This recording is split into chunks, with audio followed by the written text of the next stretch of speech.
Halo, selamat datang kembali di Klinik Eksak. Kali ini saya akan membahas tentang bab suhu dan kalor, uji kompetensi 3. Oke, nomor 1. Berdasarkan grafik di samping, wujud air pada titik C adalah, dari sini kita tahu ya, dari A ke B itu sama dengan proses mencair. Nah, dari B ke C sudah menjadi air. Sudah menjadi air. Nah, dari C ke D itu proses menguap. Dari D ke E berarti sudah menjadi uap.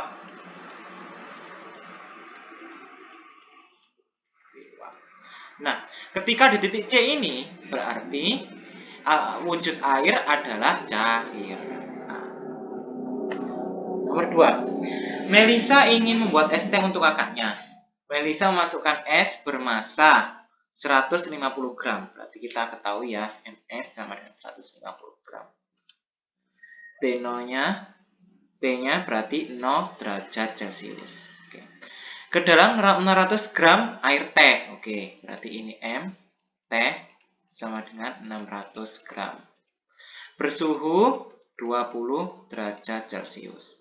Ternyata es melebur seluruhnya. Jika kalori lebur es 80 kalori per gram. Oke. Berarti kalori lebur es itu berarti S ya, sama dengan 80 kal per gram. Temperatur akhir campuran adalah Jadi ini yang diketahui, di mana ini S, ini teh. Nah, Jadi di sini kita ketahui juga bahwa massa jenis S itu sama dengan 0,5 kal per gram. Sementara kalor jenis air itu sama dengan 1 kal per gram. Ini diketahui dari tabel. Kemudian kita masukkan ke Ki lepas sama dengan Ki terima. Di mana kalor yang melepaskan adalah kalor yang memiliki suhu yang tinggi. Berarti MT dikali C air dikali 20 min T keseimbangan. Sama dengan Ki terimanya berarti MS dikali CS berarti T keseimbangan dikurangi 0 plus MS dikali LS. Nah, satuannya ini gram kal per gram, kal per gram. Ini derajat Celcius ya, derajat Celcius, Celcius gram. Oke, semuanya cocok ya. Jadi nanti kita masukkan ke sini. Massa T ini 600 gram, C-nya 1, 20 min T. Sama dengan MS-nya 150, 0,5, ini T ekuivalen aja ya. Plus MS-nya 150, LS-nya 80. Berarti ini 600 kali 1, 600 kali 20, 12.000. 600 kali 1 min T berarti 600 T ekuivalen 150 kali 0,5 75 T plus T ekuivalen ya plus 150 kali 80 berarti 12.000.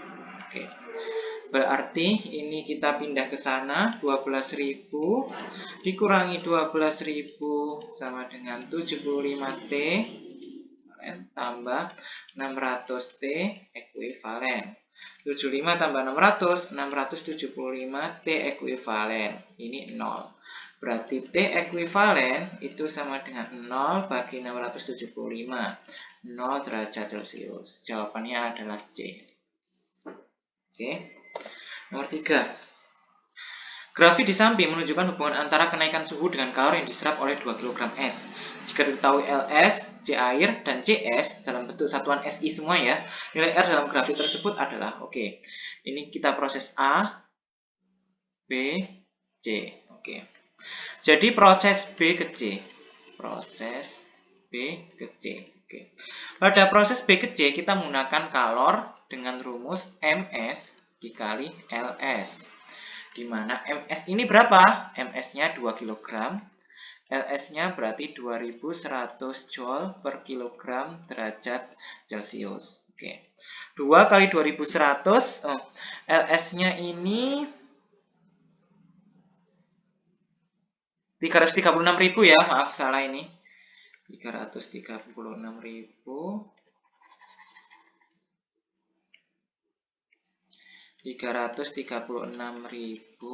Joule per kilogram.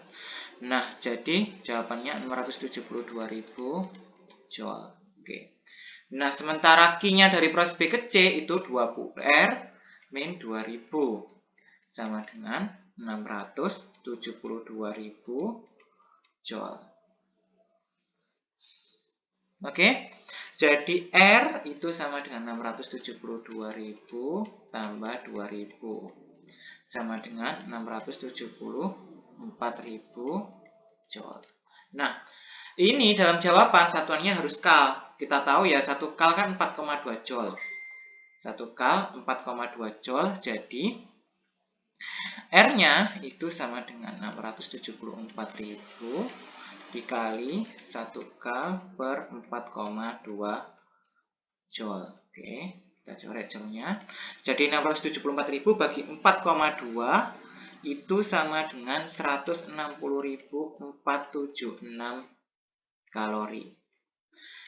Kalau misalnya dijadikan kilokal, mundur 3, 1, 2, 3, 160,476 kilokalori. Jawabannya adalah A. Nomor 4. Jika 1 kg zat seperti pada tabel di samping bersuhu sama dan diberikan kalori yang sama besar, zat yang paling cepat panas adalah, oke. Kita ketahui ya bahwa jika suatu zat mempunyai kalor jenis tinggi, maka zat tersebut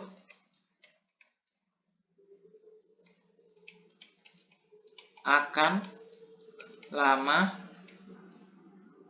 suhunya naik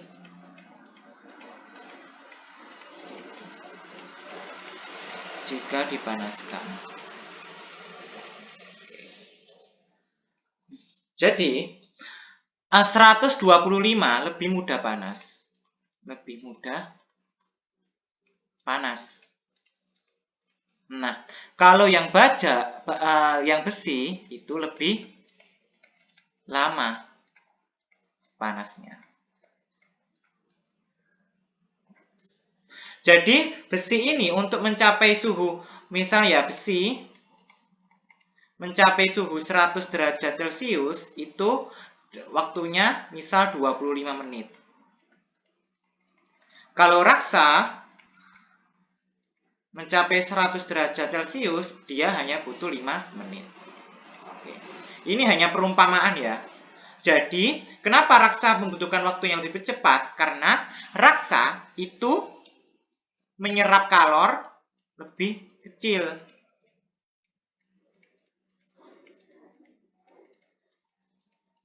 Artinya, Q kan sama dengan M dikali C kali delta T. Semakin kecil C, berarti Q-nya kecil. Semakin besar C, maka semakin besar Q. Nah, raksa ini menyerap kalor lebih kecil. Akhirnya dia lebih mudah panas. Lebih mudah panas. Sehingga jika diumpamakan dibandingkan besi dan raksa mencapai suhu 100 derajat Celcius, raksa lebih cepat, dimisalkan 5 menit. Kalau besi lebih lama, dimisalkan 25 menit. Perbandingannya dan perumpamaannya seperti itu. Jadi yang benar adalah raksa. 5. Pasangan yang sesuai mengenai perubahan wujud zat adalah, oke, kita cari satu-satu ya. 1C, menyublim, oke, C, padat ke gas. Oke. Basahnya permukaan luar gelas yang berisi es. Oke, menyublim kan benar, padat ke gas. Seharusnya pengharum ruangan. Ini seharusnya R. Ini seharusnya R. 2. Membeku. Membeku itu cair gas. Salah. Jadi membeku itu cair ke padat. Ini D, jelas salah. 3 menguap cair ke padat. Tidak, menguap itu cair ke gas. Berarti ini salah. Yang D, 4 mengembun. B, gas ke cair. Benar ya, gas ke cair. Dan S, basahnya permukaan luar gelas yang berisi es. Oke, ini benar. Terus yang E, mengembun, cair ke gas. Cair ke gas.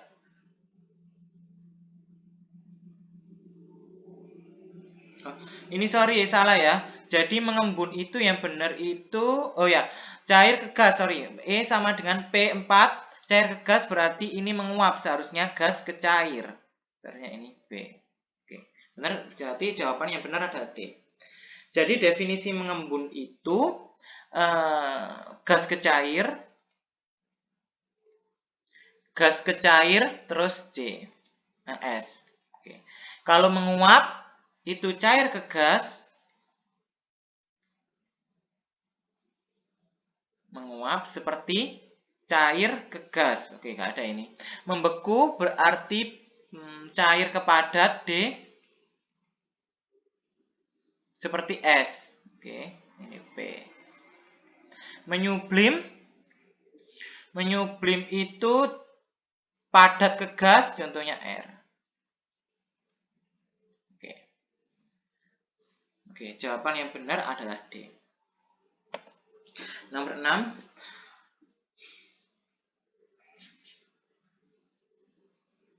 Grafik di samping nyata hubungan antara suhu dengan kalorifer diberikan pada 4 kg zat padat. Besar kalorifer zat padat tersebut adalah, oke, jadi kita tahu ya bahwa kita mencari yang di sini dari proses B ke C.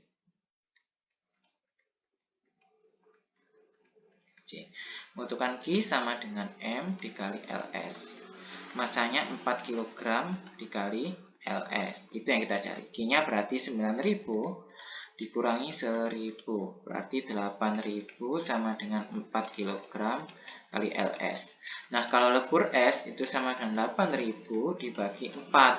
Sama dengan 2000 Joule per kilogram LS. Nomor 7. Sepotong es bermassa 75 gram pada titik leburnya dimasukkan ke dalam bejana berisi air. Oke, berarti MS sama dengan 75 gram. Oke, kita nggak perlu ubah ke satuan kilogram karena kalau massa jenisnya itu memakai kal per gram. Oke.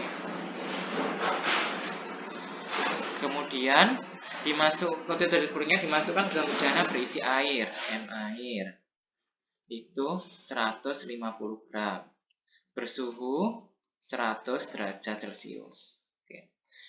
Diketahui kalori jenis air segitu ya, 1 kal per gram derajat Celcius. Kalau lebur es 80 kal per gram. Jika dianggap tidak ada kalori terserap pada wadahnya, kesetimbangan termal terjadi pada suhu. Oke. Jadi ini MS ini ya, T-nya kita anggap 0 derajat Celcius. Oke. Jadi Q lepas sama dengan Q terima. Q lepasnya siapa? Berarti M air dikali C air dikali 100 min T ekuivalen. Q terimanya MS dikali C. C-nya kita pakai air ya. Kita pakai C air karena di sini sepotong es pada titik leburnya. Oke. Dikali T ekuivalen dikurangi 0 ditambah MS dikali LS. M airnya berapa? M airnya berarti 150 gram ya, dikali 1 kal per gram derajat Celcius 100 min T ekuivalen. Oke. MS-nya berapa? 75 gram kali 1 kal per gram derajat Celcius T ekuivalen. Berarti MS-nya berapa? 75 dikali 80. Oke. 150 kali 100 berarti 15.000 ya. 150 kali berarti 150 min T ekuivalen. Berarti ini 75 T plus ekuivalen ya. ini 75 kali 80 berarti 6.000. Oke. Ini pindah ke sana, 75 T ekuivalen ditambah 150 T ekuivalen. Berarti 15.000 dikurangi 6.000. Berarti sama dengan 9.225 T ekuivalen. Jadi T ekuivalen itu sama dengan 9.000 bagi 225, 40 derajat Celcius. Jawabannya adalah D. Oke. 8. Perhatikan besaran-besaran berikut. Suhu awal, kalor jenis, massa zat, kalor laten, perubahan suhu. Besaran yang mempengaruhi besarnya kalor perubahan wujud zat ditunjukkan oleh angka, kita tahu ya, Q sama dengan M dikali C dikali delta T. Yang sangat mempengaruhi adalah ini. Jadi massa zat dan kalor jenis 2 dan 3. Nomor 9.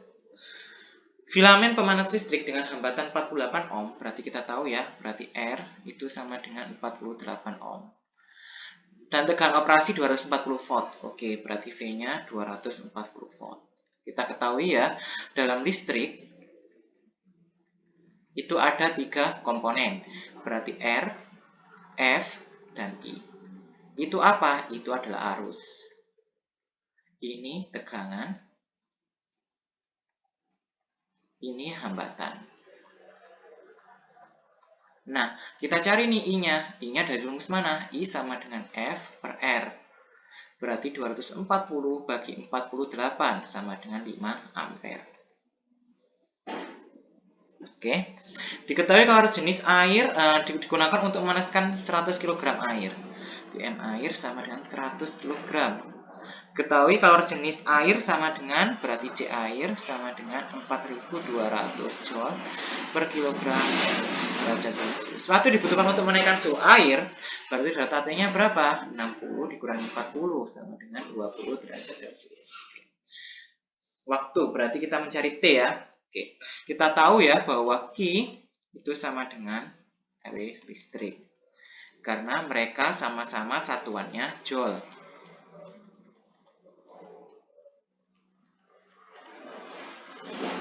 Berarti ini M air dikali C air dikali delta T. W listriknya berapa? V dikali I dikali T. T-nya ini berarti T yang ditanyakan. Berarti M airnya berapa? 100 kg kali 4.200 kali 20. V-nya berapa? 240 volt dikali 5 ampere dikali T. Oke. 100 kali 4.200 kali 20 berarti 8.400.000 Joule. Sama dengan 240 kali 5, 1.200 T. Berarti T sama dengan 8.400.000 dibagi 1.200. Berarti T sama dengan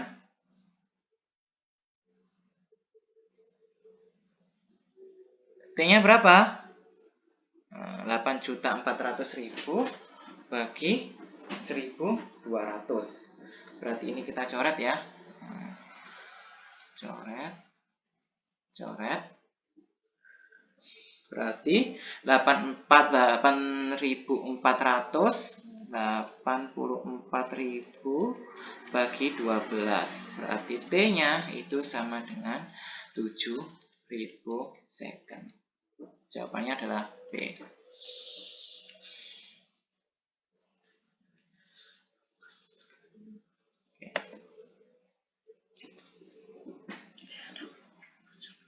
Nilai perbandingan massa air A dan B gambar-gambar di samping adalah oke. Kita tahu ya bahwa 20 derajat Celcius ini adalah T ekuivalennya. Oke. Jadi kita cari rumus dengan Q lepas sama dengan Q terima. Oke. Jadi Q lepasnya itu M air ya, sama-sama air ya, dikali C air dikali M air A delta T. Delta T-nya berarti M air kan ini suhunya lebih rendah. Berarti T ekuivalen dikurangi 5. Berarti ini M air B dikali C air dikali 40. Berarti ini 45 dikurangi T ekuivalen. T Kita coret CR-nya ya. Berarti M air, T ekuivalennya berapa? 20 min 5 sama dengan M air A. M air B berarti 45 min 20. Oke. Berarti M air A itu sama dengan 15. Berarti M air B itu sama dengan 25. Berarti M air A per M air B itu sama dengan 25 per 15. Bisa disederhanakan jadi 5 per 3. Atau 5 banding 3. Jawabannya adalah E. Oke.